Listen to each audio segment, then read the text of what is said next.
الحمدللہ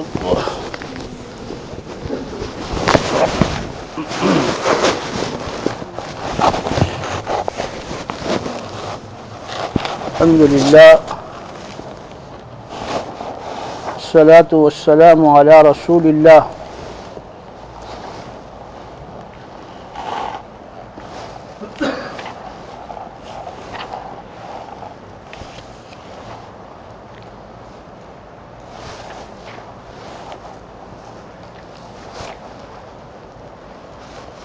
باب من الشرك ان يستغيث بغير الله او يدعو غيره. وفيه حديث عن النبي صلى الله عليه وسلم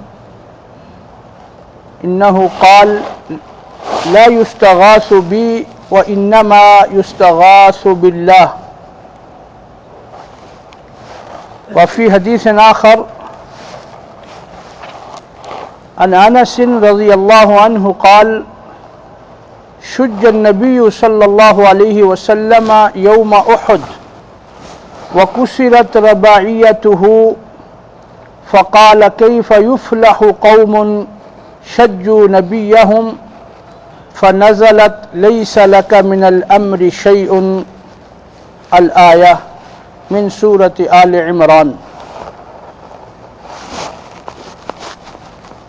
وفيه عن ابن عمر رضي الله عنهما أنه سمع رسول الله صلى الله عليه وسلم يقول إذا رفع رأسه من الركوع في الركعة الأخيرة من الفجر اللهم لعن فلانا وفلانا بعدما يقول سمع الله لمن حمده ربنا ولك الحمد فأنزل الله ليس لك من الأمر شيء الآية. واللہ تعالی اعلم.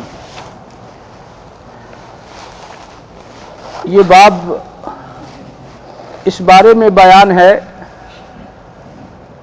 کہ اللہ تعالیٰ سے جو مدد اور استعانت اور استغاثہ کیا جاتا ہے وہ کسی بھی دوسرے سے کرنا اور اس غرض کے لیے دوسری کسی بھی بڑی سے بڑی ہستی کو پکارنا یہ شرک بن جاتا ہے.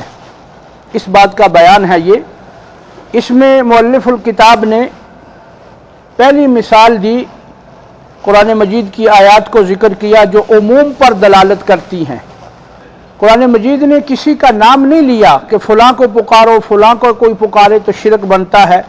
اس میں ایک اصولی بات ذہن میں رکھنے والی ہے کہ شرک بننے کے لیے یہ نہیں دیکھا جاتا کہ پکارنے والا کس کو پکار رہا ہے یا کس کی عبادت کر رہا ہے. دیکھا صرف یہ جاتا ہے کہ یہ اللہ کی صفت کیوں دوسرے کو دے رہا ہے، یعنی جو صفت الہی ہے، ما فوق الاسباب، جو غیبانہ مدد ہے، استغاثہ ہے، نصرت ہے، یہ اگر کوئی اس وجہ سے انسان مشرک ہوتا ہے کہ وہ اللہ کی صفت کسی دوسرے کو دے دیتا ہے. دوسرا کوئی بھی ہو، چاہے کوئی بتوں کے اوپر کھڑا ہو، چاہے کوئی قبر پر کھڑا ہو، چاہے کوئی کسی نیک کو پکارے، کسی برے کو پکارے، اس میں کوئی تخصیص نہیں ہوتی. بسا اوقات انسان ایسی چیز کو پکارتا ہے جو کسی بھی قابل نہیں، تو یہ کہہ کر ہم اس سے صرف نظر نہیں کر سکتے کہ یہ چونکہ غیر اللہ ہے ہی نہیں ہے اس لیے یہ شرک نہیں بنتا. بلکہ یہاں جو بنیادی بات سمجھنے کی ہے وہ یہ ہے کہ چاہے رسول اللہ کو بھی کوئی پکارے، استغاثہ وہ استغاثہ جو اللہ تعالیٰ کا حق ہے، چاہے وہ نبی کریم صلی اللہ علیہ وسلم سے بھی کرے وہ شرک بن جائے گا. جیسے میں کل کی حدیث بیان ہوئی کہ آپ صلی اللہ علیہ وسلم کے زمانہ میں ایک منافق تھا جو صحابہ کو تکلیف دیتا.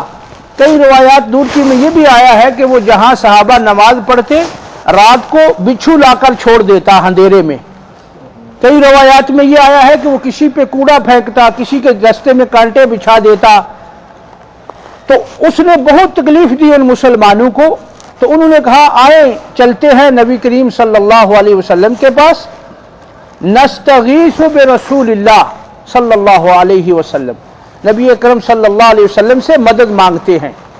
حالانکہ یہ ظاہری مدد آپ کر سکتے تھے، یہ ظاہری مدد مانگی جا سکتی ہے ایک دوسرے سے، لیکن ہمارے نبی کریم صلی اللہ علیہ وسلم نے جہاں شبہ بھی پڑتا تھا کہ مجھے لوگ اللہ کے ساتھ شریک بنا رہے ہیں، وہاں آپ لوگوں کو روک دیتے تھے۔ جہاں کہیں شبہ پڑتا، کسی کہنے والے سے کوئی غلطی ہو جاتی، الفاظ میں وہ الفاظ آ جاتے جو اللہ تعالیٰ کے لیے استعمال ہوتے ہیں۔ اب استغاثہ جو ہے یہ اللہ تعالیٰ سے کیا جاتا ہے، جیسے کہ قرآن کی آیت میں ہے اذ تستغیثون ربکم، جب تم اپنے رب سے، ان میں نبی کریم بھی شامل ہیں، صحابہ بھی شامل ہیں، غزوہ احد میں، غزوہ بدر میں، یہ آیات میں اللہ نے فرمایا کہ تم اللہ سے استغاثہ کر رہے تھے۔ تو چونکہ وہ الفاظ مشابہت رکھتے ہیں تو آپ صلی اللہ علیہ وسلم جہاں شبہ بھی پڑتا تھا کہ یہ لوگ مجھے اللہ کے ساتھ شریک نہ بنا دے، وہاں آپ لوگوں کو سمجھا دیتے تھے۔ اور بہت ساری ایسی احادیث موجود ہے کہ کسی سے، پہلی بات تو یہ ہے جو سمجھدار لوگ تھے، جو مدینہ میں رہنے والے لوگ تھے، صحابہ کرام، وہ تو ان سے تو ایسی غلطی نہیں ہوتی تھی کیونکہ وہ آپ صلی اللہ علیہ وسلم کی بات کو جانتے سمجھتے، اس لیے وہ آپ کی جو تعریف کرتے تو اس میں مبالغہ نہ کرتے، تعریف کرتے تھے۔ صحابہ کرام آپ کی شان میں شعر پڑھتے، آپ کی شان میں نعت گوئی اس طریقے پر تو نہیں جیسے آج رائج ہو گئی ہے کہ وہ لوگ وہ نعت محفل نعت منا رہے ہیں جن میں ایک بھی سنت نہیں ہے، جو نہ نمازی ہوتے ہیں، نہ ان میں کوئی نبی کریم صلی اللہ علیہ وسلم کی سنت اور طریقہ ہوتا ہے، اور وہ بیٹھے محفل نعت منا رہے ہوتے ہیں۔ جیسے قوال نعتیں گاتے ہیں، اب ان کی کیا حالت ہوتی ہے نعت گانے کے وقت میں؟ وہ کوئی کہتا ہے میں شرابی ہوں، کوئی کہتا ہے میں کبابی ہوں، کوئی کہتا ہے مجھے ہوش ہی نہیں ہے، یعنی ان کی یہ نعت گوئی کا طریقہ نہیں تھا۔ لیکن صحابہ کرام میں 3-4 شاعر ایسے تھے جو آپ صلی اللہ علیہ وسلم کی شان میں اس وقت قصیدے پڑھا کرتے تھے، جو عربی زبان میں وہ آج بھی موجود ہیں۔ حضرت حسان بن ثابت، ان کا نام بڑا مشہور ہے، عبداللہ ابن رواحہ ایک انصاری صحابی ہیں، ان کا نام بھی بڑا مشہور ہے، حضرت کعب ہیں ایک، ان کا نام بھی مشہور ہے۔ تو اس طرح وہ نعت تو آپ کی شان میں پڑھی جاتی تھی، لیکن ایک نعت پڑھنے والا بھی وہاں وہ نہیں ملتا جو اس طرح کی نعت پڑھے جیسے آج کے نعت ہاں پڑھ رہے ہیں۔ یعنی ایک آدمی بھی کبھی اس نے یہ نہیں کہا کہ جو لینا ہے آئیں محمد صلی اللہ علیہ وسلم سے لے لیں، انہی کے پاس ہے ساری زمین کے دنیا کے خزانے، جو کچھ ہے ان سے لے لیں، یہی ہمارے ہیں، ہمیں یہی کافی ہیں، یا ہمیں دینے کے لیے یا ہماری حاجت بریائی کے لیے۔ ایک آدمی نے بھی اپنی نعت میں یہ کبھی نہیں کہا تھا، وہ اس لیے کہ آپ صلی اللہ علیہ وسلم اگر کوئی ایسے کہہ دیتا تو فوراً منع فرما دیتے کہ ایسی بات نہیں کہو۔ جیسے مشہور معروف حدیث ہے، آپ صلی اللہ علیہ وسلم نے فرمایا کہ میری شان میں مبالغہ نہ کرنا، یہ اپنی امت کو آپ علیہ الصلوۃ والسلام کا اسپیشل فرمان ہے، لا تطرونی کما اطرت النصارى عیسی ابن مریم، میری شان کو اس طرح بیان نہ کرنا جس طرح نصارہ نے، عیسائیوں نے اپنے نبی کی شان کو انہوں نے اتنا بیان کیا یہاں تک کہ خدا اور اللہ ہی بنا دیا، جیسے قرآن مجید میں ان کے وہ قول نقل کرتا ہے۔ اتنی انہوں نے تعریف کی اپنے نبی کی، انہوں نے کہا، پہلے کہا ہمارا نبی نعوذ باللہ اللہ کا بیٹا ہے کیونکہ اس کا باپ نہیں، پھر بڑھاتے گئے کہتے باپ اور بیٹے میں کیا فرق ہوتا ہے، باپ ذرا بڑا ہوتا ہے بیٹا چھوٹا ہوتا ہے، لہذا یہ دونوں ایک ہی ہیں۔ پھر انہوں نے ٹھایا حضرت مریم ان کی والدہ کو، پھر کہنے لگے کہ ان تینوں میں خدا ہے، کبھی عیسیٰ کی شکل میں ہوتا ہے، کبھی مریم کی شکل میں ہوتا ہے، اور کبھی اللہ خود اپنی شکل میں ہوتا ہے، ہمیں اب معلوم نہیں رہا کہ ان تینوں میں خدا کون ہے۔ یہ عقیدہ آج بھی تثلیث کا، نصرانیوں کا آج بھی یہ عقیدہ ہے جس کو قرآن نے نقل کیا۔ اب اگر تو یہ بات اللہ پاک کو پسند ہوتی کہ لوگ میرے نبی کو مجھ میں شریک کر دیں، کوئی بات نہیں، تو پھر تو کوئی بات نہیں تھی، ہمارے لوگ بھی جو چاہتے کہہ لیتے، آپ صلی اللہ علیہ وسلم کی شان میں مبالغہ کر لیتے۔ لیکن جب ہم قرآن پڑھتے ہیں تو ایسے عقیدے والوں کو اللہ نے کافر کہا ہے۔ اب نصرانیوں کے اس عقیدے کو کہ اللہ تین میں سے ایک ہے، اللہ نے کہا لَقَدْ كَفَرَ الَّذِينَ قَالُوا إِنَّ اللَّهَ ثَالِثُ ثَلَاثَةٍ، جن لوگوں نے یہ کہا کہ اللہ ان تین میں سے ایک ہے وہ پکے کافر ہو گئے، کیونکہ اللہ تو اللہ ہے۔ حالانکہ عیسیٰ علیہ السلام اللہ کے بڑے مقرب بندے تھے، قرآن میں ہی ہے کہ وہ مقرب ہیں، ان کی ایک اللہ کے دربار میں شان ہے، مقام ہے، ان کی عزت ہے اللہ کے دربار میں، لیکن اس کا یہ مطلب نہیں ہے کہ اتنی شان کو دیکھ کر وہ اللہ ہی بن گئے ہیں۔ تو اللہ تعالیٰ نے اس بات کو پسند نہیں فرمایا، بلکہ الٹا ان نصرانیوں پر کفر کا فتویٰ لگا دیا کہ یہ کافر ہو گئے۔ پھر یہ بھی دوسری جگہ پہ یہ فرمایا لَقَدْ كَفَرَ الَّذِينَ قَالُوا إِنَّ اللَّهَ هُوَ،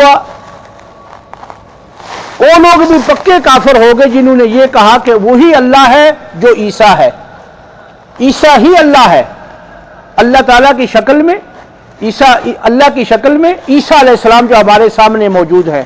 تو بات میں جو سمجھانی چاہ رہا ہوں وہ یہ ہے کہ یہ بات اللہ تعالیٰ کو قطعاً پسند نہیں ہے کہ ہم اپنے نبی کریم صلی اللہ علیہ وسلم کی شان میں اتنی بلندی لے جائیں کہ اللہ اور رسول کا، خالق اور مخلوق کا، عابد اور معبود کا، حاکم اور محکوم کا فرق مٹ جائے۔ یہ اجازت نہیں ہے، بلکہ ہر تعریف کرنے والے کو یہ حکم ہے کہ جب وہ تعریف کرے تو پتہ چلے کہ یہ اللہ کی تعریف ہو رہی ہے، یہ نبی کی تعریف ہو رہی ہے۔ اس لیے قرآن مجید میں اللہ تعالیٰ نے جہاں اپنی الوہیت کا ذکر کیا ہے اور جہاں اپنے انبیاء کی شان کا ذکر کیا ہے، وہاں بڑے واضح الفاظ میں بتلا دیا کہ لوگ جتنے بھی کوئی بلندی تک پہنچ جائے اللہ کی ذات و صفات میں شریک نہیں بن سکتا۔ اس لیے اللہ تعالیٰ نے قرآن میں فرمایا لن يستنكف المسيح ان يكون عبدا لله۔ جب قرآن میں عیسیٰ علیہ السلام کو بندہ کہا گیا تو اس وقت کے جو عیسائی تھے وہ بہت سرپٹ ہوئے، انہوں نے کہا یہ کیا کہہ رہے ہیں، ہمارے خدا کو، ہمارے اللہ کو، عیسیٰ کو بندہ کہہ دیا؟ عیسیٰ علیہ السلام بندہ تو نہیں ہے، وہ تو اللہ بن گئے ہیں۔ تو اللہ تعالیٰ نے فرمایا عیسیٰ کون ہے؟ کوئی بھی ایسا بندہ نہیں ہے جس کو یہ کہا جائے کہ یہ اللہ کا بندہ ہے اور وہ ناراض ہو۔ لن يستنكف المسيح ان يكون عبدا لله، اگر یہ کہا جائے کہ عیسیٰ علیہ السلام اللہ کے بندے ہیں، اللہ کے محتاج ہیں، اللہ کے عبادت کرنے والے ہیں، اللہ کے سامنے اللہ کی الوہیت کے مقابلے میں وہ ایک بندے ہیں، تو اس میں کوئی گستاخی والی بات نہیں ہے، یہ کوئی عیسیٰ علیہ السلام کی گستاخی نہیں ہوئی۔ قرآن نے اس کا جواب دیا۔ جیسے آج مسلمانوں میں کچھ لوگ جب سنتے ہیں کہ آپ صلی اللہ علیہ وسلم کے بارے میں کہا جاتا ہے کہ آپ انسان ہیں، آپ بشر ہیں، آپ پیدا ہوئے، آپ کی والد ہیں، آپ کی والدہ ہیں، خاندان ہے، کنبہ ہے، قبیلہ ہے، لیکن شان اور مقام وہ اپنے مقام پر ہے، لیکن ہے تو آپ انسان ہی۔ تو بعض لوگ بہت چڑھتے ہیں، کہتے ہیں دیکھو یہ نبی کو انسان کہہ دیا، پیغمبر کو۔ تو اللہ پاک قرآن میں فرماتے ہیں کہ یہ کوئی کسی کی گستاخی والی بات نہیں ہے۔ اس لیے ہمارے کلمے میں جو کلمہ شہادت ہے جس سے ایک مسلمان ہوتا ہے، اس میں یہی کہا جاتا ہے کہ مسلمان یہ اقرار کرے کہ محمد صلی اللہ علیہ وسلم اللہ کے بندے اور رسول ہیں، عبدہ و رسولہ۔ اس لیے اللہ پاک نے عبدہ کا پہلے رکھا اور رسولہ کو بعد میں رکھا، کیونکہ جو اللہ کے خاص بندہ ہوتا ہے وہی رسول ہوتا ہے۔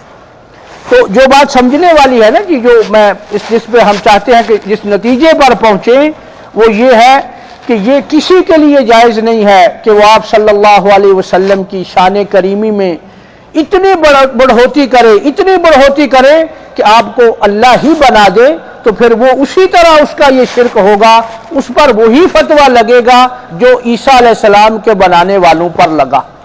یہ نہیں سمجھے وہ کہ میں نے بڑی شان بیان کی ہے اور مجھے بڑا انعام ملے گا، نہ اللہ راضی نہ رسول اللہ راضی۔ قیامت کے دن ایسے لوگ حوض کوثر سے ہٹا دیے جائیں گے، اسپیشل حدیث ہے، ایسے لوگ نبی کریم صلی اللہ علیہ وسلم کے اس شفاعت سے محروم کر دیے جائیں گے جو آپ نے موحدین کی شفاعت کرنی ہے۔ ایسے لوگ آپ صلی اللہ علیہ وسلم ان سے اپنے نبی ہونے کا اور ان کو اپنی امت میں لینے سے انکار کر دیں گے۔ آپ فرمائیں گے یہ میرے امتی نہیں ہیں، میرے امتیوں کے پاس قرآن تھا، میرے امتیوں کے پاس میری بات تھی، قرآن مجید میں صاف لکھا ہوا تھا کہ میں اللہ کا بندہ ہوں، انہوں نے مجھے بندہ سے اٹھا کر اللہ کے نور سے بنا دیا۔ بہت ساری جگہوں پہ آپ سنیں گے مسلمانوں میں یہ کلمہ بڑا رائج ہے، جو وہ اپنی بعض صلوات میں وہ پڑھتے ہیں، بلکہ اذان سے پہلے پاک و ہند میں بعض جگہوں پہ جو اذانیں ہوتی ہیں، بلکہ اکثر جگہوں پہ جو ہوتی ہیں تو وہ اذان سے پہلے صلاۃ پڑھتے ہیں۔ یہ ایک پہچان ہے۔ ایک مولوی صاحب نے پوچھا یہ کیوں پڑھتے ہو، تمہیں پتہ ہے یہ تو اذان سے پہلے نہیں ہے؟ اس نے کہا ہمیں بھی معلوم ہے نہیں ہے، لیکن ہم صرف لوگوں کو پہچان کرواتے ہیں، ان کو پتا ہو ہماری یہ مسجد ہے۔ یعنی ان کو معلوم بھی ہے کہ یہ صلاۃ، پہلے نمبر پہ آپ یہ ذہن میں رکھیں کہ وہ الفاظ جو کلمے ہیں صلاۃ کے، الصلاۃ والسلام علیک یا رسول اللہ، یہ جو الفاظ ہیں یہ کسی حدیث میں بطور درود وارد نہیں ہوئے۔ یہ میں پوری ذمہ داری سے بات عرض کر رہا ہوں، کسی حدیث میں مخاطب کے الفاظ سے درود وارد نہیں ہوا۔ جتنے بھی صلاۃ آئی ہے وہ اللہم صلی علی سے آئی ہے، الفاظ تھوڑے مختلف ہیں، کوئی لمبی ہے کوئی مختصر ہے۔ صلاۃ میں کہیں بھی مخاطب کے لفظ نہیں، کسی صحابی سے یہ نہیں ملتا کہ اس نے آپ صلی اللہ علیہ وسلم کو مخاطب کر کے درود پڑھا ہو، صلاۃ پڑھی ہو، ایسا کوئی الفاظ نہیں ہے۔ وہ الفاظ گھڑے گئے ہیں، بنائے گئے ہیں۔ اور پھر یہ سلام میں مخاطب کے الفاظ ہیں جو ہم نماز میں پڑھتے ہیں، السلام علیکہ ایھا النبی ورحمۃ اللہ وبرکاتہ۔ وہ آگے چل کر جب نبی اکرم صلی اللہ علیہ وسلم کی قبر مبارک کا ذکر آئے گا تو میں اس حدیث کی وضاحت کر دوں گا کہ یہاں السلام علیکہ کا کیا معنی ہے، کیونکہ کچھ لوگ یہ دھوکہ دیتے ہیں کہ علیکہ تو تم اسی کو کہا جاتا ہے جو سامنے ہو، جو سن رہا ہو، جو دیکھ رہا ہو، اسے کہتے ہیں نا کہ اے نبی آپ پر سلام۔ تو آپ نماز میں کہتے ہیں اے نبی آپ پر سلام، تو اس کا مطلب یہ ہوا کہ آپ حاضر ناظر ہیں، آپ کے ساتھ عالم الغیب ہیں۔ تو اس کا جواب انشاءاللہ آگے وہ جہاں قبر کا ذکر آئے گا وہاں وہ میں انشاءاللہ دے دوں گا۔ لیکن یہ سلام کے الفاظ ہیں، صلاۃ کے نہیں ہیں۔ اور قرآن میں جو حکم دیا گیا ہے مسلمانوں کو، وہ صلاۃ اور سلام کو الگ الگ فرمایا گیا ہے۔ ان اللہ وملائکتہ یصلون علی النبی یا ایھا الذین آمنوا صلوا علیہ وسلموا تسلیما، اے ایمان والو اپنے نبی پر صلاۃ بھی اور سلام بھی پڑھا کرو۔ یہاں الفاظ صلاۃ الگ ہے، سلام الگ ہے۔ تو پہلے نمبر پر وہ الفاظ حدیث میں ثابت نہیں ہیں۔ تو ایک جرم تو یہ ہوا کہ اپنی طرف سے الفاظ بنا لیں جو شریعت میں اجازت نہیں ہے۔ کسی ویسے نعت پڑھنے میں کوئی حرج نہیں، لیکن جو الفاظ کو درود بنا لیا تو درود تو شریعت میں موجود ہے۔ جب ایک چیز موجود ہے تو اس کے مقابلے میں اگر کوئی بنائے تو وہ درود نہیں ہوتا، بلکہ وہ ناقابل قبول ہو جاتا ہے۔ تو ایک تو وہ الفاظ ان لوگوں نے خود بنائے جو حدیث میں نہیں، دوسرا پھر اس کو اس جگہ پہ پڑھا جہاں پڑھنے کی پہلے اجازت نہیں تھی۔ اذان سے پہلے صلاۃ و سلام نبی کریم صلی اللہ علیہ وسلم کے زمانہ سے لے کر آج تک مکہ اور مدینہ میں کبھی بھی ایسا نہیں ہوا کہ اذان سے پہلے کوئی صلاۃ و سلام پڑھا گیا ہو۔ آج تک آپ کے سامنے ہے، آپ یا مکہ میں رہے یا مدینہ میں رہے، کبھی بھی نہیں پڑھا گیا۔ اور کسی بھی مسلم کنٹری میں بر صغیر کے علاوہ، پاکستان، بنگلہ دیش، انڈیا، اس کے علاوہ کسی بھی عرب کنٹری میں اب بھی نہیں پڑھا جاتا، جہاں تک میری معلومات ہیں۔ کئی لوگوں سے ہم نے پوچھا مختلف، تو یہ ایک خاص تحفہ ہے جو وہاں پہ ملتا ہے۔ تو ایک تو یہ کہ وہ الفاظ ثابت نہیں، اس لیے ان کا پڑھنا جائز نہ رہا۔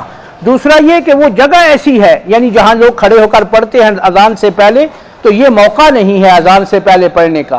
اذان سے پہلے اذان شروع ہوتی ہے اللہ اکبر سے، اللہ کے نام سے، اور اللہ کا نام بڑا ہے، پھر نبی کریم صلی اللہ علیہ وسلم کا نام آتا ہے۔ پورے دین کا آپ دیکھیں، مطالعہ کریں تو اللہ کا نام پہلے لیا جائے گا، نبی کریم صلی اللہ علیہ وسلم کا نام بعد میں لیا جائے گا۔ تو ان لوگوں نے اللہ سے بھی آگے مقدم کر لیا، پہلے نبی پر درود بھیجنا شروع کر دیا اور پھر اس کے ساتھ۔ تو بہر صورت ہمیں اور آپ کو یہ سمجھنا ہے کہ جو اللہ تعالیٰ کی ذات و صفات ہے اس میں کسی کو بھی حصے دار اور شریک نہیں بنایا جا سکتا، ان چیزوں میں جو خاص ہیں اللہ کے ساتھ۔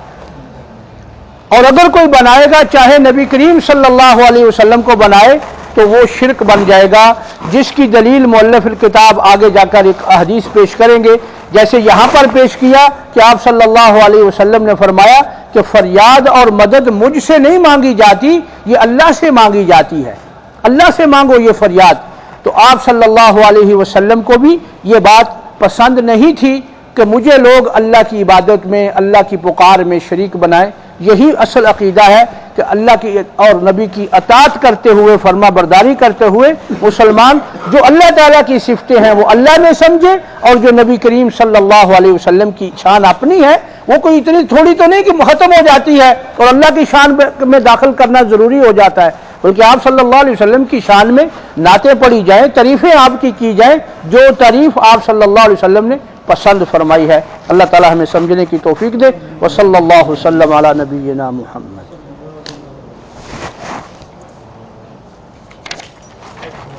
بس